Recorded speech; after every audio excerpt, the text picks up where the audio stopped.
Last year I did cover a lot of Fiesta events, but none of the parades. Take a look at the crowd right now. They're filling in quite nicely. There's street vendors and food vendors already here in on all the action.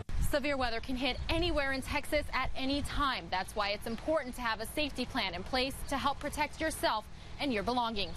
Charles, we're told a woman driving a car north here on Pleasanton Road somehow lost control, rammed into that green fence, and then hit that home. An officer here on scene tells me that driver is okay, but we were not told whether or not anyone else was in the car with her.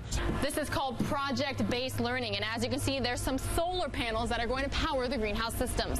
It is not moving at this time, and we're told that Loop 410 could be closed through rush hour. We're told the woman was driving north when she somehow lost control, overcorrected, and ended up in a spin right into the traffic sign pole. Again, NIOSA wraps up on Friday, and money from this event benefits the Conservation Society, which saves buildings and natural areas such as Brackenridge Park. For information on all things Fiesta, just visit ksat.com.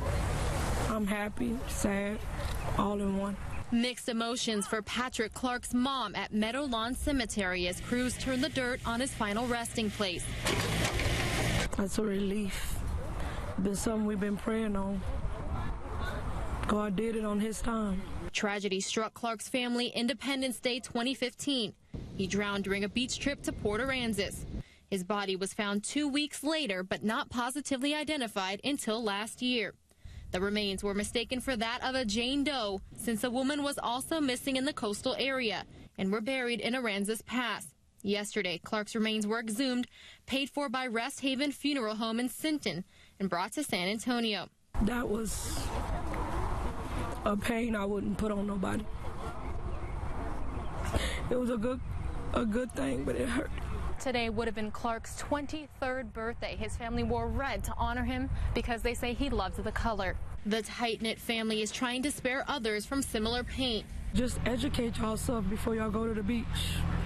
Learn about the rip current, because we knew nothing about that. They say they'll be taking things one day at a time while raising the daughter Clark never got to meet. Pilar Arias, KSAT 12 News. She was just a bright, shining light. Daughter, Niece, friend. Allie Marie Holloway meant the world to those who loved her. And she was very, very talented. She was a dancer and a singer. She had a beautiful, beautiful voice. Holloway's family remains proud of her musicality and generosity. Her aunt recounts finding out about her death. Her mother called me at 2:30 in the morning, on the morning that it happened, and I don't think that we've slept since. Holloway's family said she lived in one of these apartments with her boyfriend. It's the same place she was found. Police were called out to this Bel Air Drive fourplex around 2 yesterday morning. Investigators say the boyfriend admitted the two were out drinking earlier in the night and went home after arguing. He told detectives Holloway passed out and never woke back up. She'll always be here with us. She'll always be here with us. She was the only girl in her whole family. So our princess is gone. Holloway's family is now preparing funeral arrangements while SAPD waits to find out her cause of death from the medical examiner, which could take 4 to 8 weeks. Pilar Arias, KSAT 12 News. Vietnam veteran James Moore signed up for Medicare on his 65th birthday, like many Americans do. However, he didn't know in order to receive supplemental TRICARE insurance, he had to be covered by Medicare Part B. Not being covered on the road is an issue. TRICARE is a part of the military health system that allows someone to seek care when they're away from a Veterans Affairs facility or military base. It wasn't until James got sick in New York last summer that he found out he isn't covered. That turned into months trying to find out why from Social Security. I would call and leave messages. 15 minutes after a defender's conversation with a Social Security representative, James got that call back he's been waiting for months. They say they're still working on it, and we plan to stick with him through the process.